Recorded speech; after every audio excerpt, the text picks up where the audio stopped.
तं भावातीतं त्रिगुणरहितं सद्गुरु तं नमामि। सद्गुरु तं नमामि। सद्गुरु तं नमामि। ध्यानमूलं गुरुमूर्ति पूजामूलं गुरुपदं मन्त्रमूलं गुरुवाक्यं मोक्षमूलं गुरुकृपा। मोक्षमूलं गुरुकृपा। मोक्षमूलं गुरुकृपा। ॐ गुरु जय गुरु सच्चिदानंद गुरु। ॐ गुरु जय गुरु सच्चिदानंद गुरु। सच्चिदानंद गुरु आत्मानंद सत्य गुरु। सच्चिदानंद गुरु आत्मानंद सत्य गुरु। ओम गुरु जय गुरु सच्चिदानंद गुरु। हरिओम। आवाज ठीक है वर्षा जी? आवाज ठीक है? हाँ आंटी, हाँ आवाज बराबर है। ठीक हाँ है ना। चलो पढ़ रही हूँ मैं कल का आगे। हाँ आंटी जी। श्री कृष्ण अब घर आकर चुपचाप माता की गोद में छिप गया। वह ऐसा शांत सयाना बैठा हुआ था कि मानो कुछ हुआ ही नहीं। उस गोपी ने यशोदा के पास आकर कन्हैया की शरारत की। माताजी, तुम लाला को मुंह लगा रही हो, किंतु वह बड़ा शरारती हो गया है। इसने मेरी घघरी फोड़ दी, मेरे कपड़े बिगाड़ दिए। लाला कहने लगे, मैया, मुझे इससे बड़ा डर लगता है। इसके चले जाने के बाद मैं सारी बात बताऊंगा। कन्हैया मैया से कहने लगा, यह गोपी बड़ी कंजूस है। वह 3-4 दिन पहले का दूध दही बेच रही थी। मैंने सोचा कि बिगड़ा हुआ दूध दही बेचना ठीक नहीं। यदि कोई गरीब इसे खाकर बीमार हो जाए तो ऐसा सोचकर मैंने उसकी मटकी फोड़ डाली। मैं आरोग्य प्रचारक मंडल का प्रधान जो हूँ। कल यहाँ तक हो गया था, अभी आगे पढ़ रहे हैं। यशोदा जी गोपी को लताड़ने लगी। अरे गोपी, बिगड़ा हुआ दही दूध क्यों बेचती है री तू? कन्हैया हंसने लगा। गोपी भी। कन्हैया बोलने में बड़ा चतुर है। कन्हैया मटकी फोड़ता है, फिर भी प्यारा लगता है। वह राह में चलती किसी भी गोपी की मटकी फोड़ सकता है। ऐसा अन्य कोई देव है जो रास्ते पर चलती हुई किसी नारी को छेड़ सके? और सब तो डरते हैं कि यदि किसी नारी को हाथ भी लग जाए तो थप्पड़ खाना पड़ेगा। हमारी पूजा कोई नहीं करेगा। श्री कृष्ण की लाली मधुर्य दिव्य है, उसका अनुकरण कोई और देव नहीं कर सकता। श्री कृष्ण का आचरण कोई नहीं कर सकता। भगवान नारायण हाथ में शंख रखते हैं। शंख फूंकने वाला देव श्रेष्ठ है या बांसुरी बजाने वाला? अन्य देव तो हाथ में शस्त्रास्त्र लिए हुए हैं। किसी के हाथ में सुदर्शन है तो किसी के हाथ में धनुष बाण, किसी के हाथ में त्रिशूल है। मानो इन सब को संसार का डर है। कन्हैया हाथों में शस्त्र नहीं रखता। लाला के एक हाथ में बांसुरी है और दूसरे में मिस्री। शस्त्रधारी देव श्रेष्ठ है या कन्हैया? हम तो कन्हैया को ही श्रेष्ठ कहेंगे। लाला रोज बांसुरी बजाता है। लाला की बांसुरी जिसने भी सुनी हो संसार के प्रति उदास हो जाता है। बांसुरी की धुन को सुनते ही राधे कृष्ण करने लगता है। श्री कृष्ण की वेणु माधुरी दिव्य है। गोपी कहती है, मुरली बजाए मेरी मन हर लीन हो। एक गोपी प्रेम भरा उल्हाना देती है। मुरहर रंद समय माँ कुरु मुरलीवरम मधुरम। हे मुरारे, भोजन बनाते समय कृपा करके बांसुरी की तान मत छेड़ो। तुम्हारी मुरली की धुन सुनकर चूल्हे में रखी सूखी लकड़ियां रसमयी होकर रस बहाने लगती हैं, सो अग्नि बुझ जाती है। अग्नि बुझने से मैं रसोई कैसे बना सकूंगी। लाला की बंसी की धुन जिसके भी कानों में जाती है वह उसका सेवक बन जाता है। तो मैंने मान लिया है कि कन्हैया ही सर्वश्रेष्ठ है। कन्हैया की रूप माधुरी ने तो अनेकों को आकर्षित किया। निर्गुण ब्रह्म के उपासक स्वामी मधुसूदन भी श्री कृष्ण की मनोहर रूप माधुरी के पीछे पागल हो गए। उन्होंने कहा, अद्वैत वीत पति कैरूपास्या स्वराज सिंहासन लब्ध दीक्षा शठेन केनापि वय हठेन दासो कृता गोप वट विट्टेन।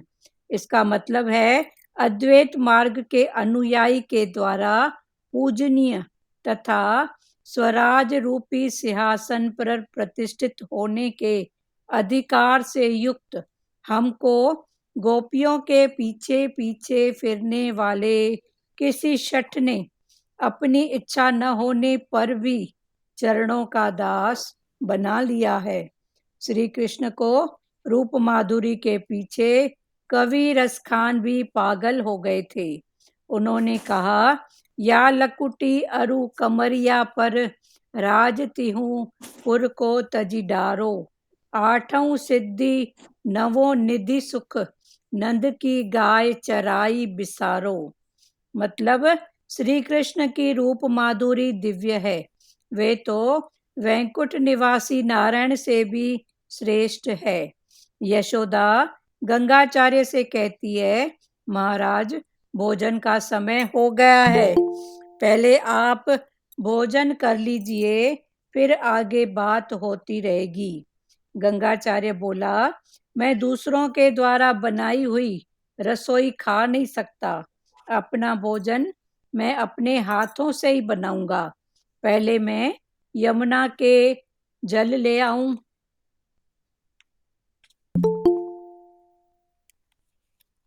गंगाचार्य यमुना में स्नान करके जल भी ले आए।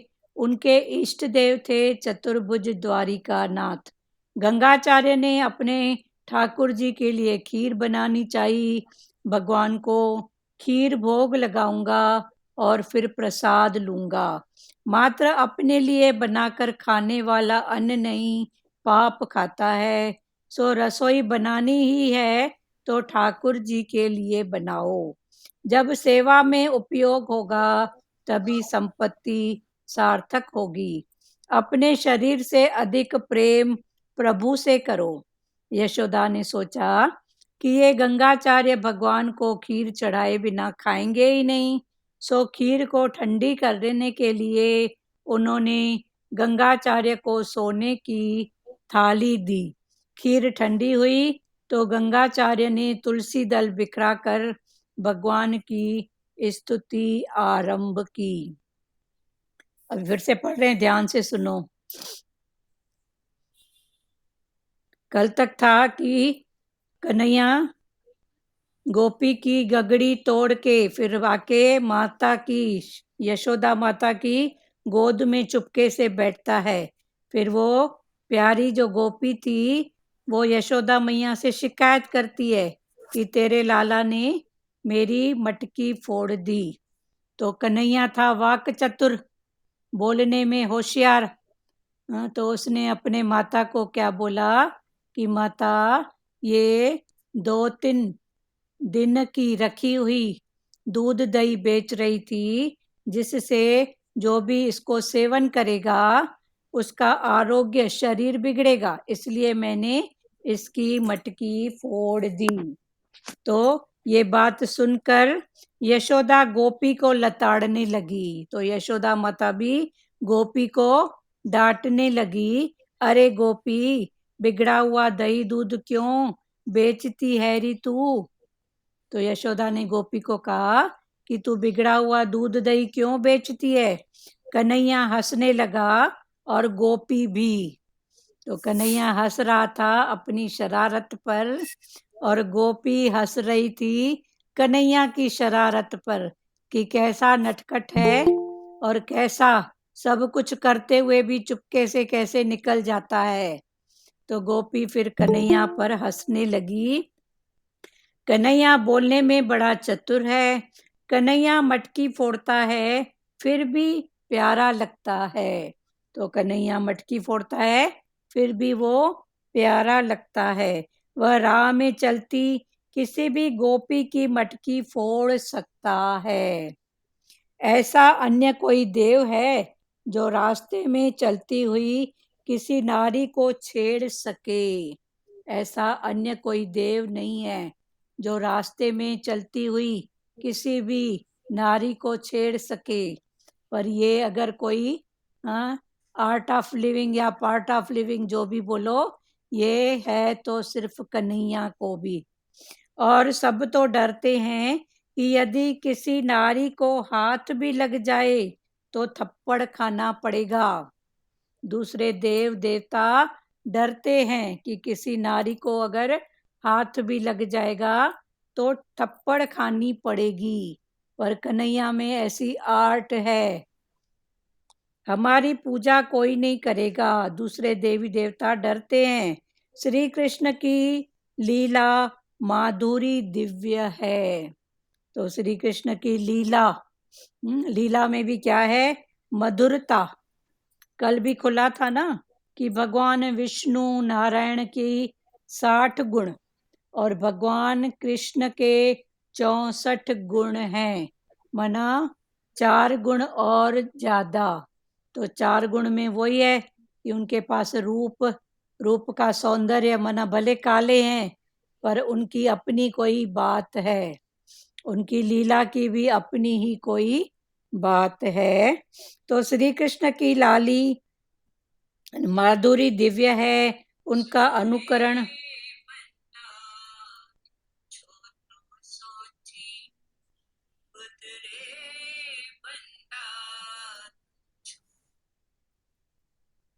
ऐसा अन्य कोई देव है जो रास्ते पर चलती हुई किसी नारी को छेड़ सके।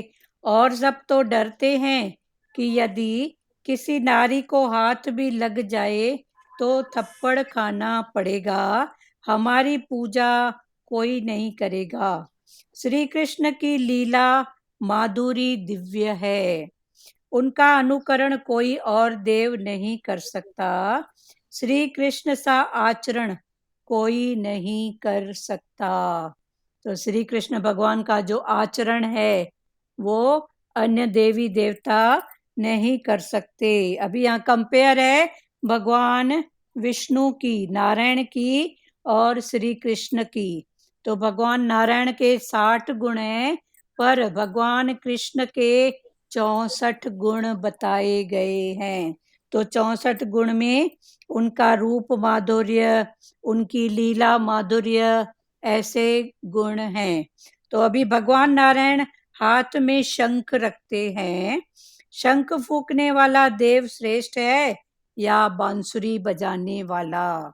तो जो भगवान नारायण है वो हाथ में क्या रखते हैं, शंख। तो भगवान पूछ रहे हैं कि शंख बजाने वाला श्रेष्ठ है कि बांसुरी बजाने वाला, बांसुरी बजा के सबको मोहने वाला। तो ये एक श्रेष्ठता है।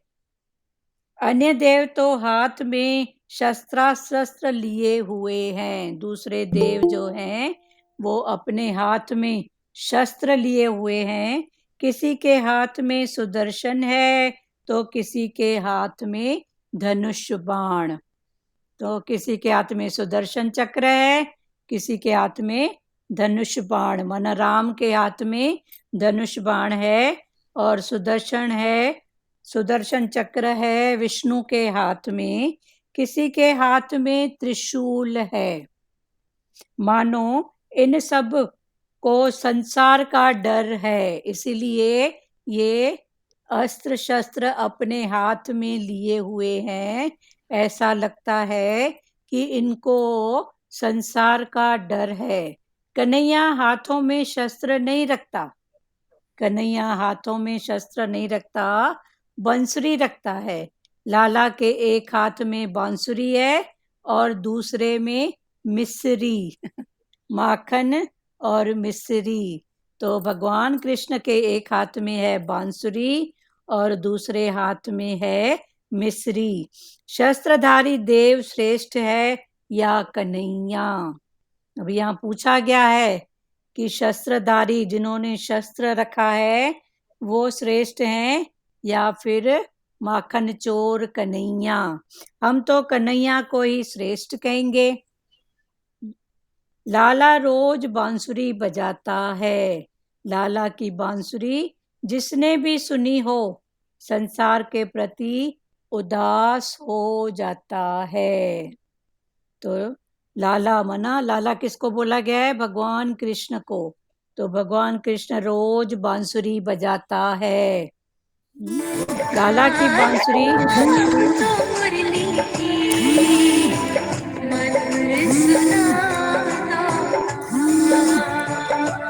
मीरा जी मुरली सुने मधुर। मोबाइल बजता है तो म्यूट कर दिया करो, लेकिन भजन तो कृष्ण का ही सुने, बहुत अच्छा लगा। बांसुरी की धुन को सुनते ही राधे कृष्ण करने लगता है। श्री कृष्ण की वेणु माधुरी दिव्य है। गोपी कहती है, मुरली बजाए मेरो मन हर लीनो। तो गोपियां क्या कहती हैं भगवान कृष्ण को कि मुरली बजा के आपने तो मेरा मन ही हर लिया, मेरा मन नहीं रहा। तो सतगुरु भगवान का भजन है ना मैं तन ही रहा, ना मैं मन ही रहा। तो तन भी नहीं रहा, मन भी नहीं रहा। सारा झगड़ा ही खत्म हो गया। तन में ही झगड़ा है ना, फलाना है टीरा है, तेरा है मेरा है। कौन बताता है? मन। तो ये तन मन में ही झगड़े हैं। तो जब ये बचे ही नहीं, हाँ, तो मन जीता गया ना।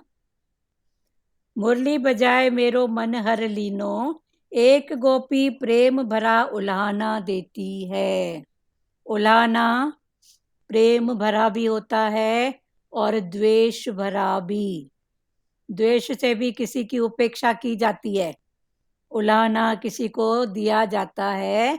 और जहाँ अत्यधिक प्रेम होता है ना, वहां पर भी उल्हाना दी जाती है। पर भगवान ने बोला उसका भाव समझो, पर उस भाव को नहीं समझते हैं। तो देखो, टके का शब्द भी हमको कितना दुखी कर देता है। टके का शब्द, उसकी कोई वैल्यू भी नहीं है। टके का शब्द, टके का भाव। तो एक गोपी प्रेम भरा उल्हाना देती है, हे मुरारे भोजन बनाते समय। वो भगवान को उल्हाना देती है और क्या कहती है कि हे मुरारी। मुरारी किसका नाम है? भगवान कृष्ण का। तो हे मुरारी, भोजन बनाते समय कृपा करके बंसुरी की तान मत छेड़ो। कि जब मैं भोजन बनाती हूँ तो आप कृपा करके बंसुरी की तान मत छेड़ो। तुम्हारी मुरली की धुन सुनकर, जब तुम्हारी मुरली की धुन सुनती हूँ तो वो सुनकर मैं तो, पर सुनकर चूल्हे में रखी सूखी लकड़ियां, जो चूल्हे में रखी हुई सूखी लकड़ियां हैं, रसमयी होकर रस बहाने लगती है। सूखी लकड़ियां ऐसे जलती अच्छा है ना, पर वो रसमयी होके गीली हो जाती हैं। तो गीली हो जाती हैं तो वो बुझ जाती हैं। तो अग्नि बुझ जाती है। अग्नि बुझने से मैं रसोई कैसे बना सकूंगी? तो ऐसे बोल के एक गोपी उल्हाना करती है। लाला की बंसी की धुन जिसके भी कानों में जाती है वह उनका सेवक बन जाता है।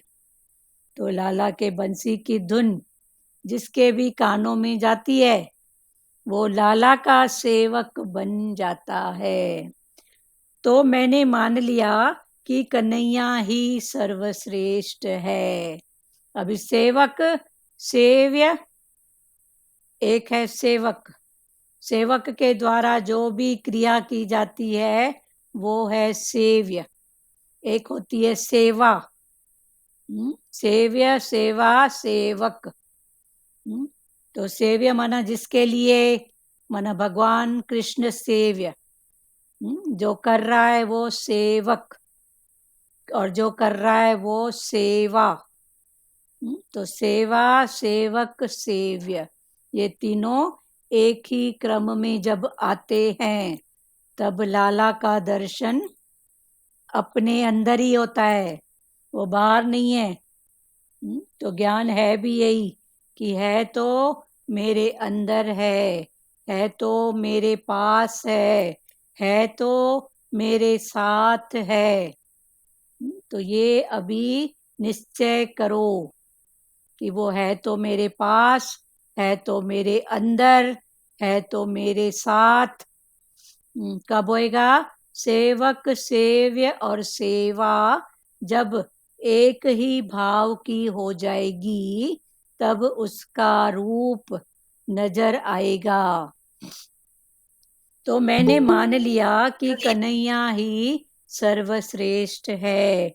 कन्हैया की रूप माधुरी ने भी अनेकों को आकर्षित किया है। तो कन्हैया की रूप माधुरता ने कईयों को आकर्षित किया है। निर्गुण ब्रह्मा के उपासक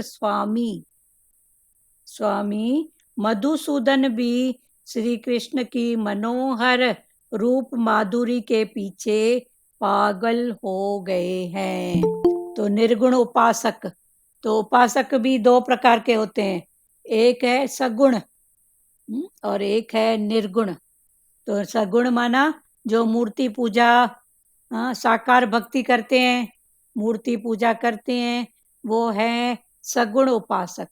और एक है निर्गुण उपासक, माना वो शक्ति, वो पावर, इसमें भी कौन, इसमें भी कौन।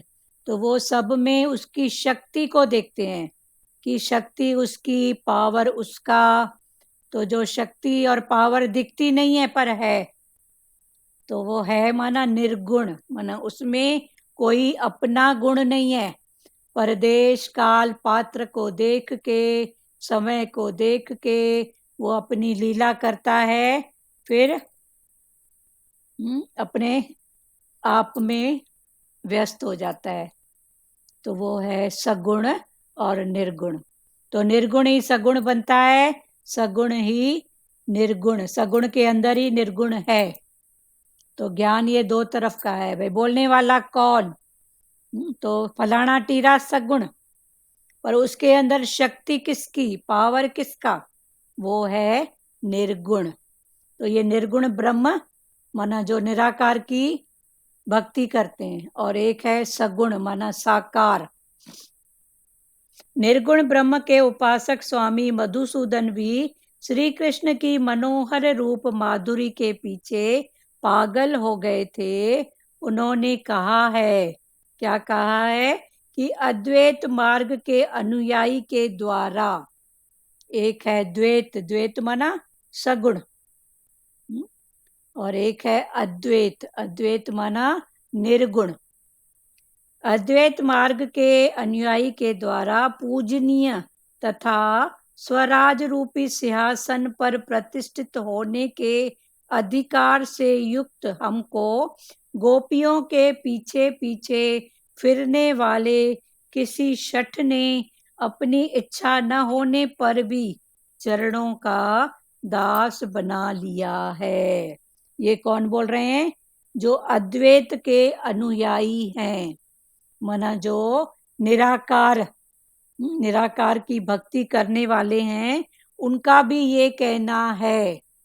देखो निराकार निराकार आत्मा आत्मा कहने से कोई रस नहीं आता है ना, तो ये एक फीलिंग की बात है, ये एक समझ की बात है कि वो निराकार है। ये एक समझो उसकी शक्ति है, उसका पावर है, वो मालिक एक है, उसका पावर उसकी शक्ति, तो ये भाव है निराकार का। पर ऐसा बोलने से देखो मन में क्या भाव आ रहा है, खुशी नहीं आ रही है, हाँ? तो उस खुशी के लिए, उस भाव को प्रकट करने के लिए फिर साकार। तो अद्वैत मार्ग के माना निराकार मार्ग के अनुयायी जो उस मार्ग पर जो चलते हैं, वो उनके द्वारा पूजनीय तथा स्वराज रूपी सिंहासन पर प्रतिष्ठित होने के अधिकार से युक्त हमको, उनका कहना है, निराकार जो पूजा करते हैं उनका कहना है कि पूजनीय स्वराज रूपी सिंहासन, स्वराज मना हमारे अंदर जो सिंहासन है जिस पर भगवान बैठे हैं, जो हैं पर दिखते नहीं है पर हैं, सिंहासन पर प्रतिष्ठित होने के अधिकार से युक्त हमको गोपियों के पीछे पीछे फिरने वाले किसी शठ ने अपनी इच्छा न होने पर भी चरणों का दास बना लिया है।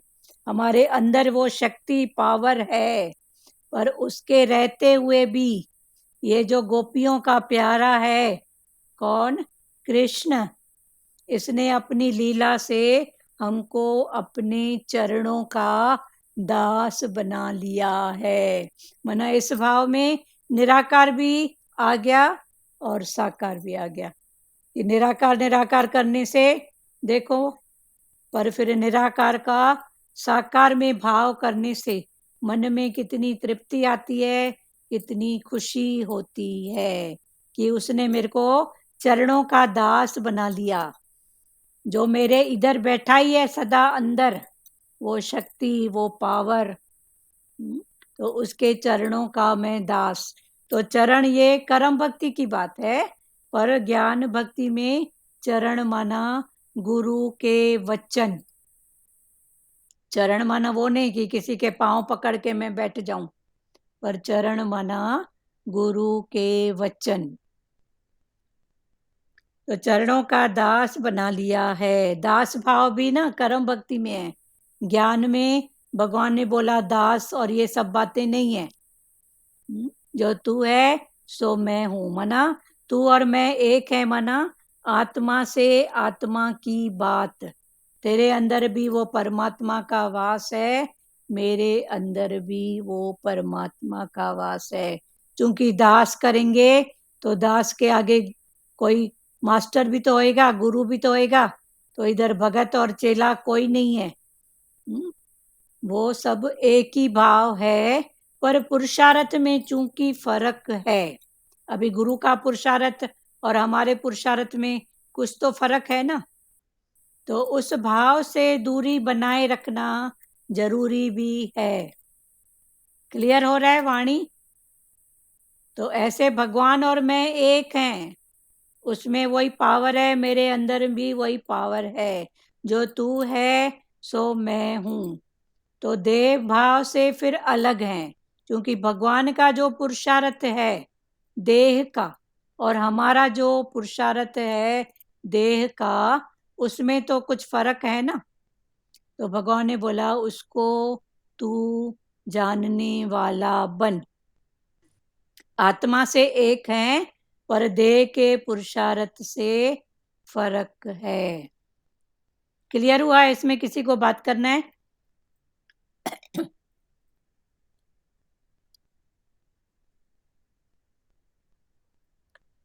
किसी को संशय शंका कोई बात नहीं है ना कि इधर दास क्यों हाँ बोला? हाँ हाँ बोलो, बोलिए नानी। हाँ, वही बोलते हैं ना, प्यार से प्यार ही मिलेगा और हमारा विश्वास है गुरु में। हाँ आपने रात को भजन गाया ना, हाँ भाई सतगुरु के विश्वास को बेड़ा पार ही करेगा। हाँ हमारा खाली विश्वास ही पक्का होए हाँ, होए क्या तो बेड़ा है? पार ही है है। है है, होए है नहीं ना। बोलो, है।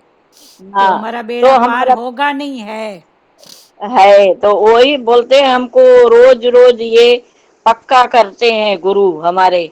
हाँ, तो हमको वही करवाते हैं। ये एकदम पक्का करो भाई, हाँ, तुम डोलो नहीं, मन को डोलो नहीं। हाँ, डोला है और मन को। विश्वास है तो पक्का ही है ना भाई, हाँ, हमारे को गुरु बेड़ा पार करेगा। हाँ, हो गए हैं। हाँ, हो हाँ, गए। जब हम विश्वास रखेंगे तभी तो बेड़ा पार होगा ना। हाँ, हाँ, सही जैसे बात। वही प्रेमी, प्रेमी बोलते हैं ना, रात को भगवान की वाणी सुनी तो भगवान जी भी ऐसे ही बोल रहे हैं ना भाई, किसी को भाई, किसी के सामने ऐसे भाई कोई चला जाता है दुखी नहीं हो भाई, ऐसा मेरा चला गया, हम दुख बैठ के मानते हैं, रोते हैं। अरे भगवान तो साथ में है ना, है ना। तुम खुश रहो ना। हाँ, भाई ये चीज अच्छी नहीं लग रही है, वो चीज अच्छी नहीं, तो बोले तू अपने लिए बना, पड़ोस के लिए भी बना, सही बात। उनको खिलाओ तो तुमको खुशी खुशी मिलेगी ना। मिलेगी, हाँ, सही बात है। तो हम भी खुश रहेंगे, पड़ोसी भी खुश रहेंगे। दुख काहे का करे भाई, सही बात। हमारा तो ईश्वर बैठा ही है ना अंदर हाँ, में। हाँ, पर वो जो होने अभी वाली बात बताया होएगी, नहीं होने वाली बात नहीं होएगी। हाँ, तो हम दुख नहीं करें, रोए नहीं, हाँ, बस अपना पक्का करके बैठो भाई, भगवान हमारे साथ है, अंदर में बैठा है। बस बस जो अपना दूसरों को खुशी दोगे तो आपको भी मिलेगी। हाँ, अगर हम दूसरों को खुशी नहीं देते हैं, न खिलाते हैं न पिलाते हैं, तो हम न खुद खाते हैं न दूसरों को खिलाते हैं। हाँ, यहाँ दूसरा नहीं है, अपना आप। जिसको भी खिलाओ, आप वो वहाँ अपना आप सब, करके, इधर भी मैं हूँ। हाँ, हाँ, बस अपने आप को खिलाओ और खुश रहो भाई, हाँ, दुखी नहीं रहो। हाँ, भाई गुरु भी दुखी हो जाता है, अगर हम दुखी हैं ना तो गुरु को भी चिंता होती है, मेरा बच्चे दुखी हैं, हाँ, तो उसको हम, गुरु को भी तकलीफ दे रहे हैं तो खुद को भी तकलीफ दे रहे हाँ, हैं। गुरु को जो दुख होता है ना, वो इस बात का नहीं हाँ, होता है। गुरु को बोलता है इनकी समझ क्यों नहीं खुलती है। हाँ, गुरु को समझ ये दुख खो है। गई, समझ, मगर उनको भी तो चिंता होती है ना, मेरे बच्चे दुखी है, हाँ, अपना उपाय नहीं कर रहे हैं। हाँ, उनको समझ। अपना उपाय तो हम खुद कर सकते हैं ना। हाँ, हाँ, चलो ठीक हाँ, है। बस यही है गुरु से हाँ, प्रार्थना। चलो, बहुत हरिओम। अच्छी बात। अद्वैत मार्ग क्लियर हुआ ना, कि है वो हाँ, शक्ति, वो पावर, पर वो साकार। पावर। तो निराकार और साकार की बात समझे। अभी श्री कृष्ण को रूप माधुरी के पीछे कवि रसखान भी पागल हो गए थे। उन्होंने कहा, तो श्री कृष्ण का जो रूप और उसका माधुर्य था, उसके पीछे कवि रसखान जी भी पागल हो गए थे। उन्होंने कहा, श्री कृष्ण की रूप माधुरी दिव्य है, उसका रूप मधुर है। तो काला, पर काले में भी मधुरता है, अपना आप, आकर्षण। भगवान सबको अपना आप करके देखते हैं। इधर भी मैं, इधर भी मैं। दूसरा का देख के नहीं खिलाते हैं। इधर भी मैं, इधर भी मैं। इसको खिलाया माना अपने को खिलाया। तो सबकी तृप्ति में मेरी तृप्ति है, सबकी खुशी में मेरी खुशी छिपी हुई है। श्री कृष्ण की रूप माधुरी दिव्य है। वे तो वैकुंठ निवासी नारायण से भी श्रेष्ठ हैं। तो नारायण के 60 गुण और श्री कृष्ण के जी हैं 64 गुण। यशोदा गंगाचार्य से कहती है, तो गंगाचार्य कौन है? पंडित जो नामकरण के लिए आए हैं यशोदा के पास। कल चला था ना कि आप तो पूरे गांव बस्ती भर को बुलाओगे खाने के लिए, तो पूजा अधूरी हो जाएगी। तो आप बोलो क्या करूं? तो उन्होंने बोला, नंद बाबा ने, कि आप पूजा ही करो। पहले पूजा जरूरी है। हाँ, भक्ति भाव से करो। तो ये गंगाचार्य कौन है? पंडित।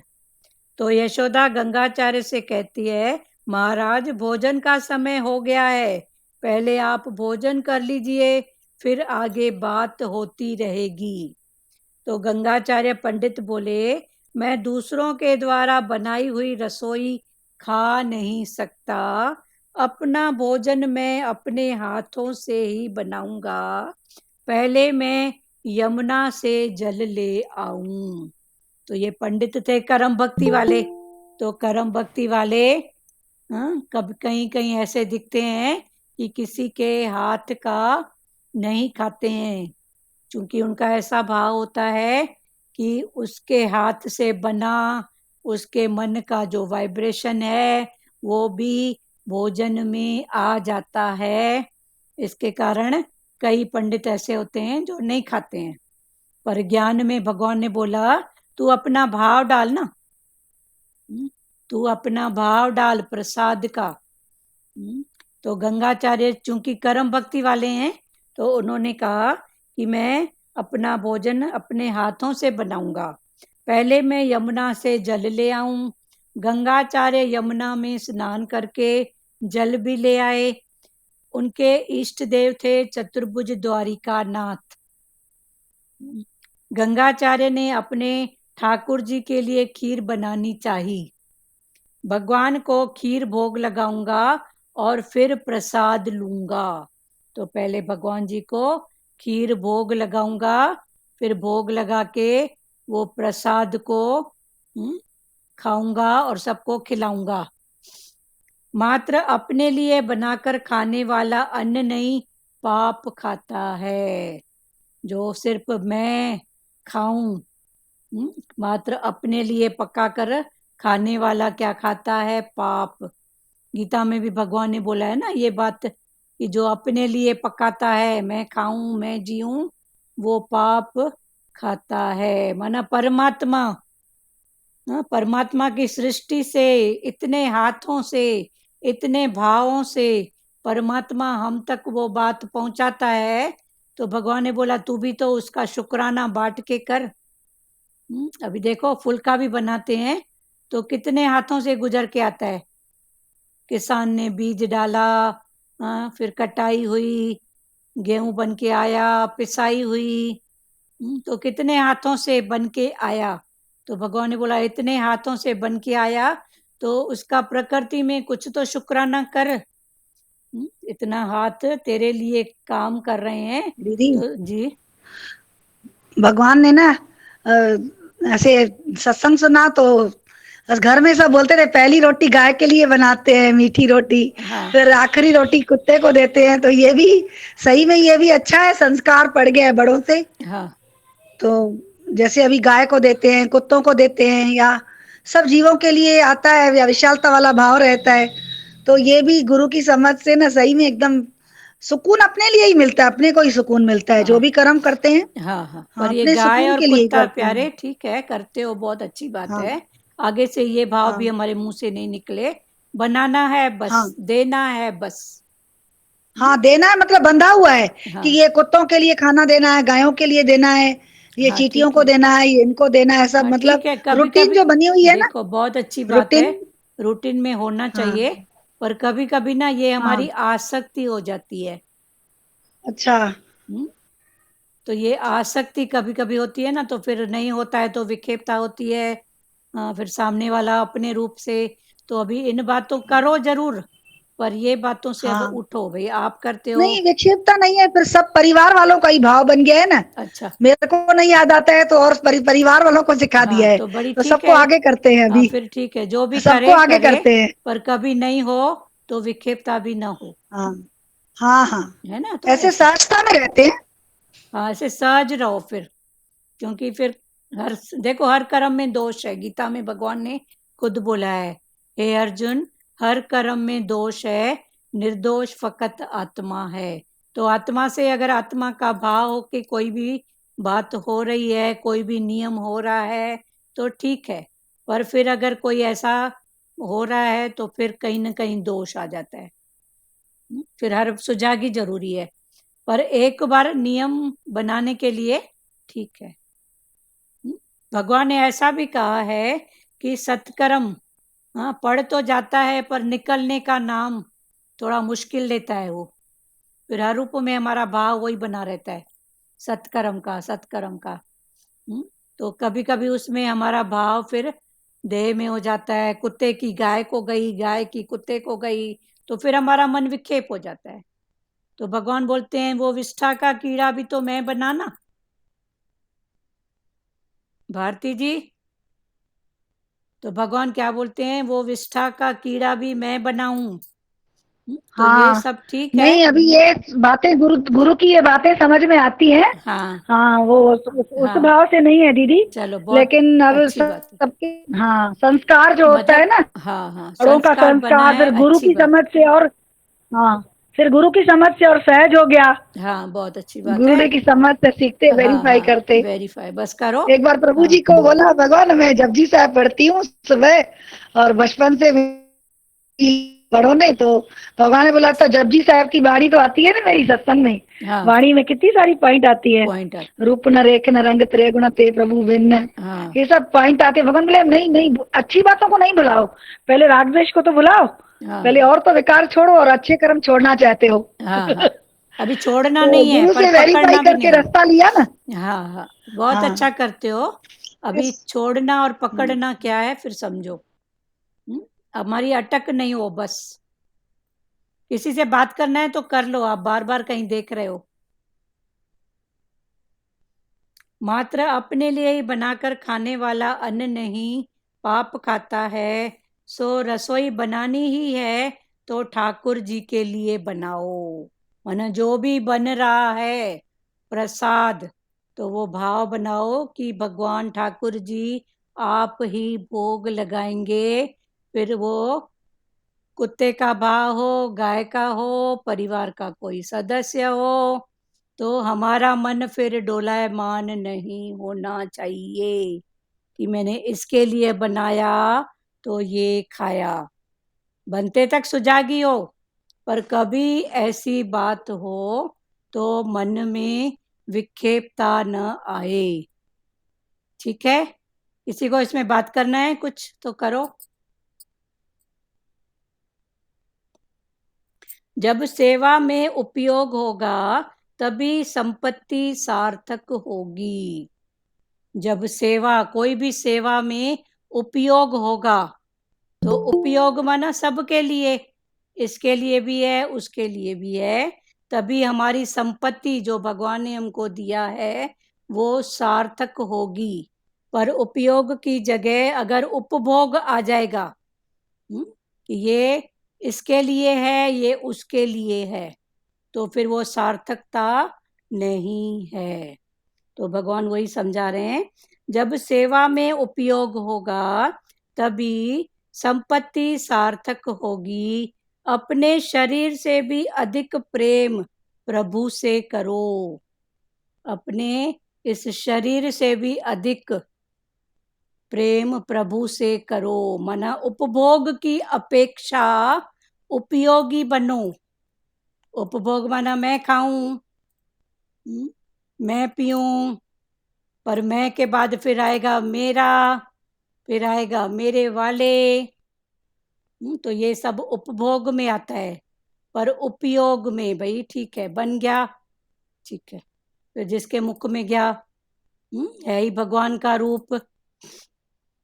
जब सेवा में उपयोग होगा तभी संपत्ति सार्थक होगी। अपने शरीर से भी अधिक प्रेम प्रभु से करो। यशोदा ने सोचा कि ये गंगाचार्य भगवान को खीर चढ़ाए बिना खाएंगे ही नहीं। अभी यशोदा माता सोची कि इन्होंने खीर तो बनाई, तो ये भगवान को भोग लगाए, माना मूर्ति को भी भोग लगाना, फिर प्रसाद रूप में बांटना, उसके सिवाय ये खाएंगे नहीं। सो खीर को ठंडी करने के लिए कि गर्म, उनको फिर ऐसा भी भाव हो रहा था कि गंगाचार्य जो इतनी देर से पूजा में बैठे हैं तो ये भी तो कुछ खाएं। तो उन्होंने क्या किया, सो खीर को ठंडी करने के लिए उन्होंने गंगाचार्य को सोने की थाली दी कि इसमें जल्दी जल्दी ठंडा करो और प्रसाद को हाँ होता है ना, कभी चीज गर्म होती है कोई कुछ तो करते हैं ना जल्दी जल्दी करने के लिए कि चलो जल्दी तो खाए। तो उन्होंने सोने की थाली दी। खीर ठंडी हुई तो गंगाचार्य ने तुलसी दल बिखरा कर भगवान की स्तुति आरंभ की।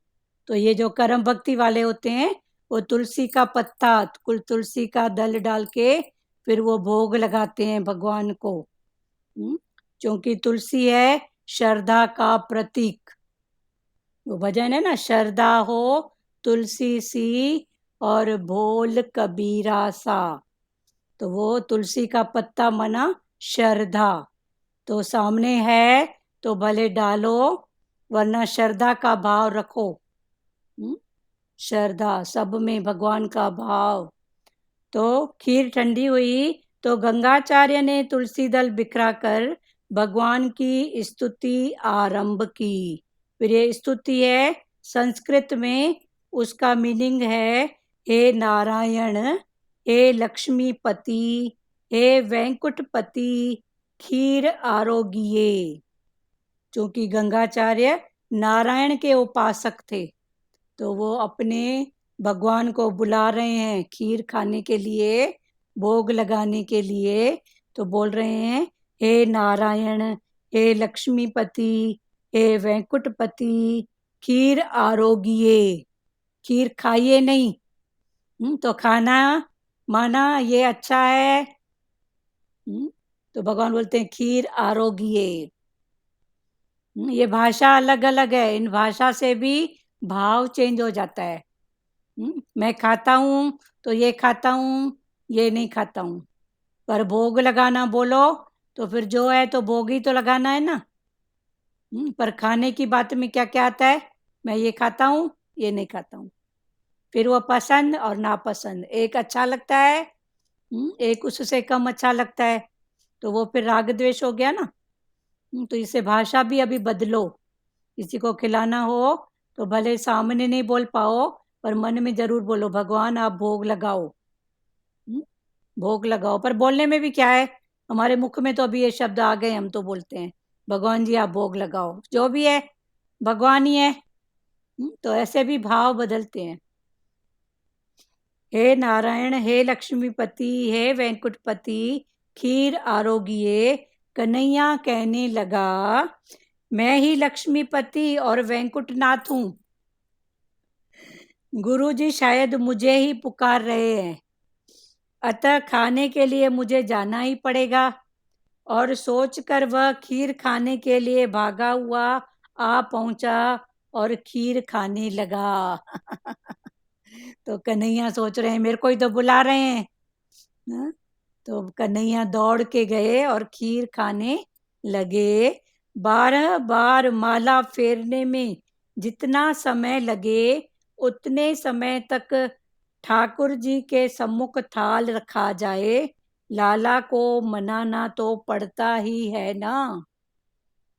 ये कर्म भक्ति में बातें आती हैं कि भगवान के सामने भोग रख के फिर भाव से जो करते हैं, ऐसा भाव, वो 12 बार माला का जप करते हैं कि भगवान भोग लगाओ, भगवान भोग लगाओ। तो अभी ज्ञान में इसको समझो कि ऐसा भाव करने में वो जो वाइब्रेशन होते हैं ना, वो उस तत्व में जाते हैं, उस प्रसाद में जाते हैं। तो ये 12 बार कर्म भक्ति वाले, जैसे एस्कॉन वाले हैं, तो वो ऐसा करते हैं। तो वो माला का जाप करते हैं, भगवान को भोग थाली सामने रख के और भगवान जी का भोग लगाते हैं और ज्ञान में वो वाइब्रेशन डालते हैं। क्लियर हो रहा है? तो वो वाइब्रेशन माना 12 बार माला फेरने में जितना समय लगे, उतने समय तक ठाकुर जी के सम्मुख थाल रखा जाए। भगवान का भी खास कभी कुछ दिखता है क्या कि कम हुआ, वो वैसा ही रहता है ना, पर वो वाइब्रेशन उसमें पड़ता है। लाला को मनाना तो पड़ता ही है ना, तो भगवान को मनाते हैं भाव से, भगवान जी भोग लगाओ। गंगाचार्य बोल रहे हैं ओम नमो नारायणाय। कन्हैया कहता था महाराज आंखें बंद ही रखना। गंगाचार्य ने 12 बार माला फिराकर आंखें खोली तो देखा कि लाला खीर खाने में मग्न है। अरे इस वैश्य के लड़के ने मेरी खीर को छू लिया। अभी इधर भगवान खुद आ रहे हैं, पर चूंकि कर्म भक्ति में ये सब बातें होती हैं, ज्ञान में वैश्य तो बना ही नहीं है ही वो। पर वो कर्म भक्ति वाले पंडित थे, तो उन्होंने क्या कहा, इस वैश्य ने मेरी खीर को छू लिया, अरे यशोदा देख तो, तेरा लड़का मेरी खीर खा रहा है। तो उन्होंने यशोदा को बुलाया, गंगाचार्य ने, और यशोदा माता को कहा कि तेरा बेटा मेरी खीर खा रहा है। भागी हुई यशोदा आई, देखा तो कन्हैया ने आधी खीर उड़ा दी है, खा ली है, और उसका मुंह खीर से सना हुआ है। यशोदा कन्हैया को डांटने लगी, घर में तुझे खाने को मिलता नहीं है क्या? घर में तुझे खाने को मिलता नहीं है क्या? महाराज की खीर क्यों खाई तूने? कन्हैया बोला, तू मुझे डांट रही है, किंतु मैं करूं भी तो क्या? महाराज ने ही मुझे खीर खाने को बुलाया था, वही बुला रहा था, ओम नमो नारायणा, तो वो तो मैं ही हूँ, अभी मैं खाया तो ये नाराज हो रहे हैं। गंगाचार्य बोले, नारे ना, मैंने वैंकुटवासी नारायण को बुलाया था। तो कर्म भक्ति में वैंकुटवासी नारायण अलग है और यहाँ का अलग है, पर ज्ञान में हर रूप में वो ही बसा है, हर घट में वो ही बसा है। जैसे वो दृष्टांत नहीं है कि वो एक प्यारा था भगत गुरु का, तो वो रोज गुरु को जाता था भोग लगवाने के लिए थाली प्रसाद लेके। तो एक बार जा रहा था, तो रास्ते में एक कुत्ता पड़ा, तो वो उसके पीछे पड़ा कि दे दे, तो उसने उसको एक लाठ मारी। फिर आगे गया तो भैंस उसके पीछे पड़ी, तो उसको भी हट करके बिठा दिया। फिर पहुंचा गुरु के पास, तो गुरु ने उसको बताया कि पहले भी तो मैं तेरे पास आया था, तूने मेरे को क्यों नहीं खिलाया? तो बोले, आप तो अभी दिखे हो, आप कहाँ? तो बोले, वो कुत्ते के रूप में भी मैं ही था और उस भैंस के रूप में भी मैं ही था, पर हमारी अटक होती है ना। ठीक है, गुरु के लिए ले जा रहे हो तो थोड़ा उनके भाव से भी निकाल दो। कई माताओं को लगता है ना कि भगवान का भोग, भगवान का भोग। फिर प्यारा बच्चा घर में कोई कोई बीमार है, कोई प्यारा है, वो बैठा रहता है, तो भले वो बैठा रहे भूखा, पर पहले माई मूर्ति को भोग लगाएगी। तो भगवान ने बोला, ये ठाकुर मूर्ति सामने मांग रही है, वो भूखी बैठी है, बाकी वो कांच की मूर्ति में तेरे को भोग लगाने का पड़ा है। पर ठीक है, नियम है, अच्छी बात है, तो थोड़ा उधर निकाल दिए, थोड़ा इधर। कभी इधर कुछ हो गया तो चलो, भगवान ने बरकत भरा घर दिया है। हाँ, क्या चीज नहीं है बताओ घर में? कभी ड्राई फ्रूट हो गया, कभी दूध हो गया। रोज रोज भगवान, देखो वही दाल चावल खा के भी तो बोर होते हैं ना, नहीं होते? तो भगवान को कभी खीर खिलाओ, कभी ड्राई फ्रूट खिलाओ, इतना भंडारा भरा पड़ा है सबका, तो भोग तो लगाओ। ठीक है। गंगाचार्य, नारे ना, मैंने वैंकुटवासी नारायण को बुलाया था। कन्हैया बोला, मैं ही तो वह वैंकुटवासी नारायण हूँ। यशोदा बोले, छोटे मुंह बड़ी बात क्यों करता है रे तू? तू कहाँ नारायण है? वैंकुट के नारायण के तो 4 हाथ हैं, तेरे 4 हाथ हैं? फिर माता उनसे पूछ रही है, कन्हैया, माँ, यदि तू मुझे कहे तो मैं चतुर्भुज हो जाऊं? तो कन्हैया बोलता है, माँ अगर आप बोलो, तू मेरे को कहे तो मैं अपना चतुर्भुज दिखाऊं। तो यशोदा ने सोचा, यदि इसने चतुर्भुज का रूप धारण कर दिया तो लोग मानेंगे कि ये लड़का यशोदा का नहीं है। फिर माता को अपना मोह आ गया, माता तो जान गई, समय समय पर उसको याद आता था, फिर भगवान उसको भुला देते थे। तो अभी माता को याद आ गया कि ये चतुर्भुज रूप फिर दिखाई देगा, तो सब बोलेंगे ये इसका बेटा नहीं है, कोई जादूगर है। तो यशोदा ने सोचा, यदि इसने चतुर्भुज रूप धारण कर दिया तो लोग मानेंगे कि ये लड़का यशोदा का नहीं है, कोई जादूगर है। सो उन्होंने कहा, नहीं नहीं, 4 हाथों वाले नारायण की अपेक्षा मेरे 2 हाथों वाला मुरलीधर अच्छा है। श्रेष्ठ है, तू जो है वहीं रहना, तू जो है वहीं रहना, मेरे को नहीं चाहिए तेरे 4 भुजाएं देखना।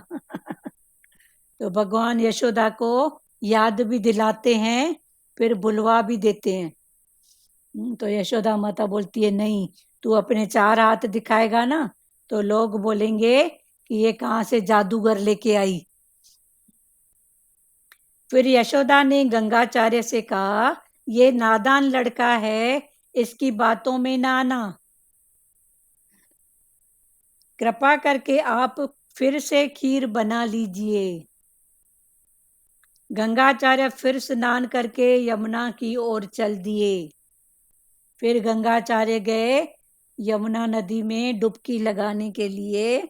लाला यशोदा की गोद में बैठकर कहने लगा, माता, मैं कोयल की वाणी बोल सकता हूँ, मैं 4 हाथ तो बना सकता हूँ, पर मैं कोयल की वाणी भी बोल सकता हूँ। और वह कुहू कुहू करने लगा, कोयल की मीठी बोली बोलने लगा। सभी को बड़ा आनंद हुआ। कन्हैया जब आंगन में खेलता है तो उसे देखकर मोर भी आनंद से नाचने लगता है। तो कन्हैया जब आंगन में खेलता था तो मोर भी उसको देख के खुशी से नाचने लगते थे। कन्हैया माता से कहता है, मैं भी मोर की भांति नाच सकता हूँ, और वह ठुमुक ठुमुक कर नाचने लगता है। तो कन्हैया फिर अपनी लीला माँ को दिखाता है कि ठुमुक ठुमुक करके मैं कैसे चल सकता हूँ। देखो बच्चे प्यारे भी चलते हैं तो कितने मनमोहन लगते हैं, ठुमुक ठुमुक कर चलते हैं तो कृष्ण भगवान भी ठुमुक ठुमुक करके मोरों के साथ नाचने लगा। तो यशोदा बोली, बेटा, तूने ये नाचना किससे सीखा है? तूने ये नाचना किससे सीखा है? कन्हैया बोला, माँ, मैं तो तेरे पेट में से ही सीख कर आया हूँ। माँ, उस मोर के पीछे जो है वह कौन है? अपने आप को ही दिखा के, मोर के पीछे कौन है? माता बोली, वह मोरनी है। तू जानता है कि मोरनी किसे कहते हैं? मोरनी तो है मोर की बहू। कन्हैया बोले, माँ, मेरी बहू कहाँ है? बड़बोला तो था ना, एक सवाल खत्म हुआ नहीं कि दूसरा। बच्चों का भी तो यही नेचर होता है ना, बड़बोले, पर उनके सवालों का जवाब सही न देके फिर हम खींच जाते हैं। फिर वही बच्चे जब अपने हिसाब से हो जाते हैं, फिर उनको बोलना सिखाने के लिए अलग अलग स्कूलों में भेजते हैं कि कुछ तो सीखे, कुछ तो करे। वो बच्चे तो शुरू से ही बोलते हैं, क्वेश्चन करते हैं, ये ऐसी बात क्यों, ये ऐसी क्यों। उस समय माता को लगता है हमारा दिमाग खाते हैं, फिर बड़े होके वही बच्चे उनको पोंगे दिखते हैं, फिर वो सिखाने के लिए उनको स्कूलों में भेजती है। तो इससे अच्छा बचपन में उनकी हर बात का सवाल ठीक ढंग से दो ना। तो भगवान ने भी तो ऐसी लीला की ना। पर देखो प्रेजेंट में वो सब बातें नहीं है, तो मेरे को तंग कर रहा है, चल दे दिया मोबाइल हाथ में। भले मोबाइल में आंखें अपनी कमजोर करे, पर मेरा दिमाग नहीं खाए। माता वह मोरनी है, तू जानता है मोरनी किसे कहते हैं? मोरनी तो है मोर की बहू। तो कन्हैया बोला, माँ, मेरी बहू कहाँ है? कन्हैया अपनी अद्भुत बाल लीला से सभी को आनंद दे रहा है। गंगाचार्य ने फिर खीर बनाई। लाला ने परिहास करने की सोची, वह माता की गोद में सो गया। अभी भगवान फिर सोच रहे हैं कि फिर से खाऊंगा तो बेचारा बामण कर्म भक्ति वाले बेचारे होते हैं, कर्म भक्ति में जो फंसे रहते हैं ना, वो बेचारे हैं, क्योंकि उनको पकता नहीं है कि बेचारों का चारा परमात्मा है। वो बस मूर्ति पूजा में ही फंसे रहते हैं। राम के लिए बनाया तो कृष्ण को क्यों? ठीक है ना? तो अब ये इन बातों से ऊपर उठो, मना मन की अटक। गंगाचार्य ने फिर खीर बनाई। लाला ने परिहास करने की सोची, वह माता की गोद में सो गया। यशोदा जी ने सोचा, क्या सोचा? चलो अच्छा ही हुआ लाला सो गया है, भगवान जानबूझ के गोदी में सो गए। अतः महाराज शांति पूर्वक भोजन कर सकेंगे। गंगाचार्य ने खीर पर तुलसी दल बिखेरा और प्रार्थना करने लगे। फिर गंगाचार्य ने तुलसी दल डाला और भगवान की प्रार्थना करने लगे। त्वदीय वस्तु गोविंदा, नाथ मैं आपका सेवक हूँ। हे नारायण लक्ष्मीपति, आप शीघ्र ही पधारिए और मेरी खीर का प्राशन कीजिए। कन्हैया ने यह सुना तो वहां जाने के लिए अधीर हो गया। अभी वो भगवान को पुकार रहा है कि भगवान आ जाओ, मेरी खीर का भोग लगाओ। तो कन्हैया तो बैठ नहीं पाएंगे तो वो अधीर हो रहे हैं। उसने योग माया को यशोदा की आंखों में जा बसने की आज्ञा दी। यशोदा की आंखें नींद से भरी नहीं कि कन्हैया दौड़ता हुआ गंगाचार्य के पास आकर खीर खाने लगा कि माता फिर जाने नहीं देगी।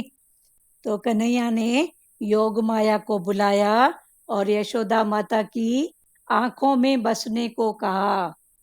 तो माता जी को नींद आ गई, क्योंकि गंगाचार्य भगवान को ही बुला रहे थे।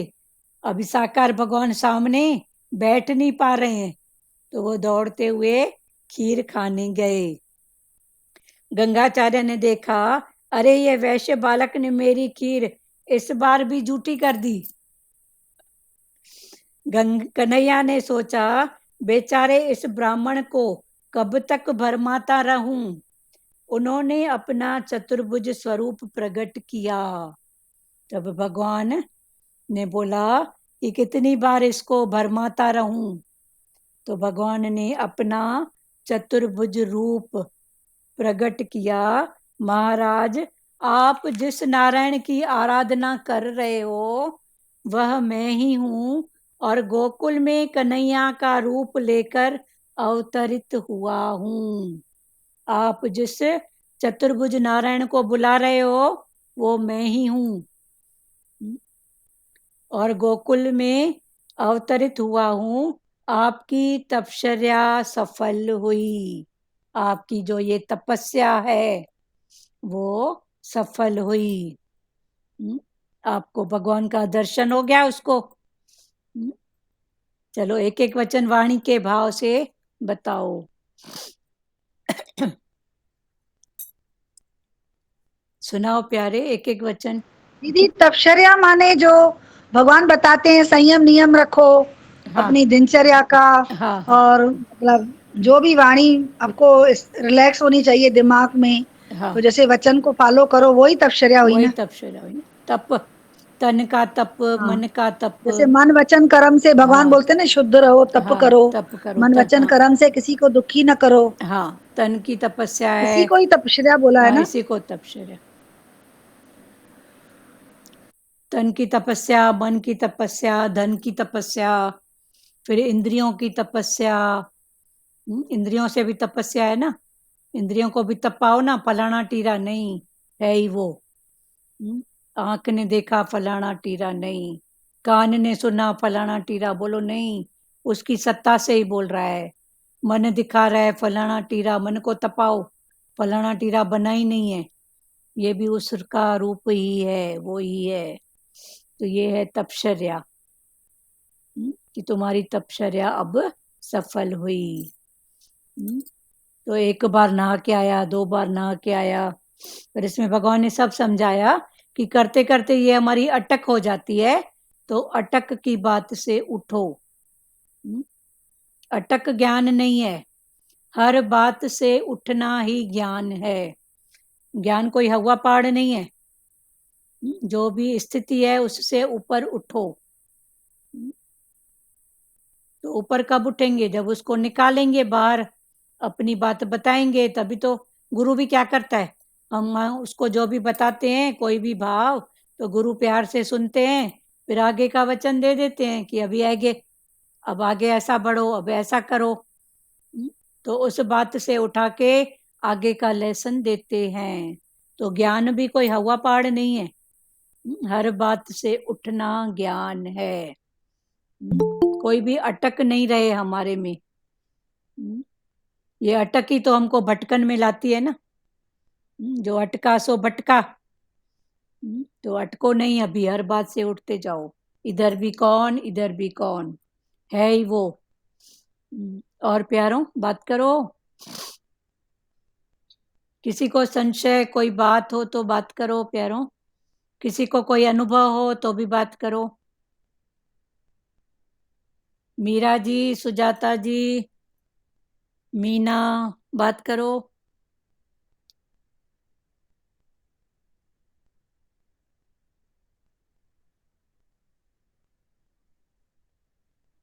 निर्मला माता, चलो आज सबको वाणी पूरी, या तो मनन चल रहा है या तो समझ गई।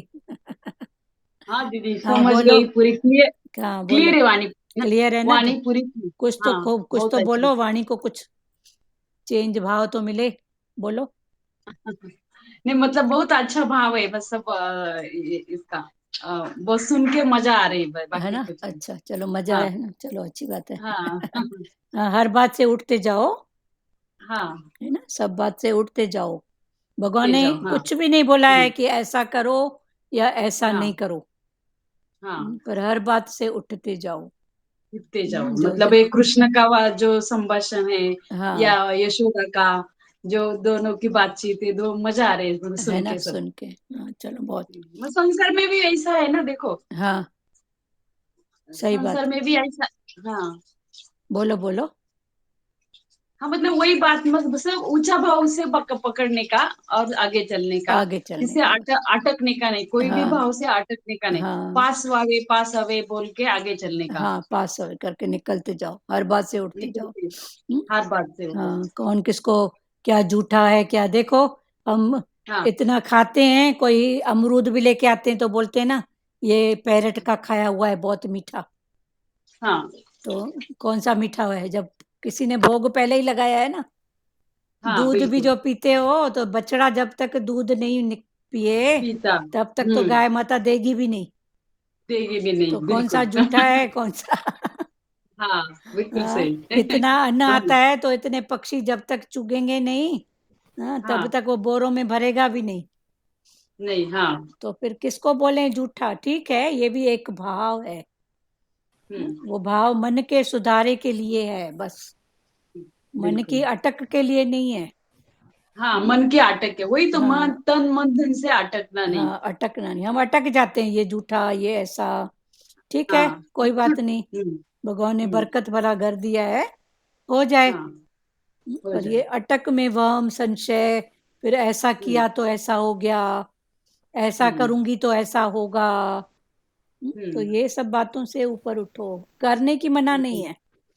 करने की अभी मना जैसे नहीं। नानी जी के मुख से निकला कि खुद भी खाओ, अड़ोस पड़ोस हाँ, में भी। सामने वाले को हाँ, भले खिलाओ, दो ना, बिल्कुल। तो अच्छी बात है ना। हाँ क्यों नहीं दो? हाँ, जहाँ जरूरत बिल्कुल। समझो वहां दो, अच्छी बात है। तो हाँ। ये भी तो विशालता वाली बात है ना।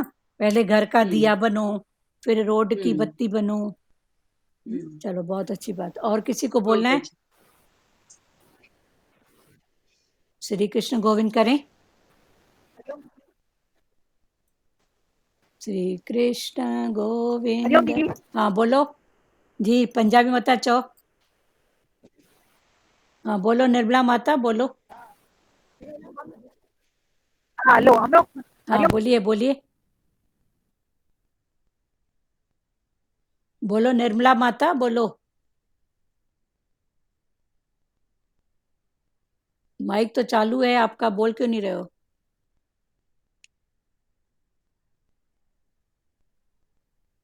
इनका माइक चालू है पर शायद इनको। हाँ बोलो ना, आपका माइक चालू है माता।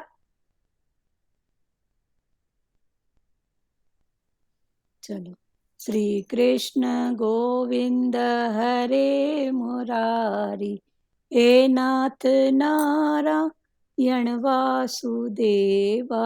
श्री कृष्ण गोविंद हरे मुरारी, हे नाथ नारायण वासुदेवा। मात पिता गुरु सखा हमारे, हे लक्ष्मी नारायण वासुदेवा। मात पिता गुरु सखा हमारे, हे लक्ष्मी नारायण वासुदेव। हरे राम राम राम हरे हरे, हरे कृष्णा कृष्णा कृष्णा हरे हरे। हरे राम राम राम हरे हरे, हरे कृष्णा कृष्णा कृष्णा हरे हरे। हरि ओम।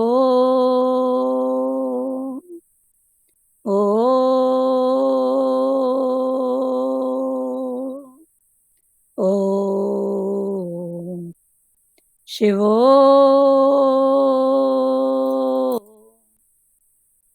हरिओम। हाँ निर्मला दीदी बोलिए, आप कुछ बोल रहे थे। निर्मला पंजाबी।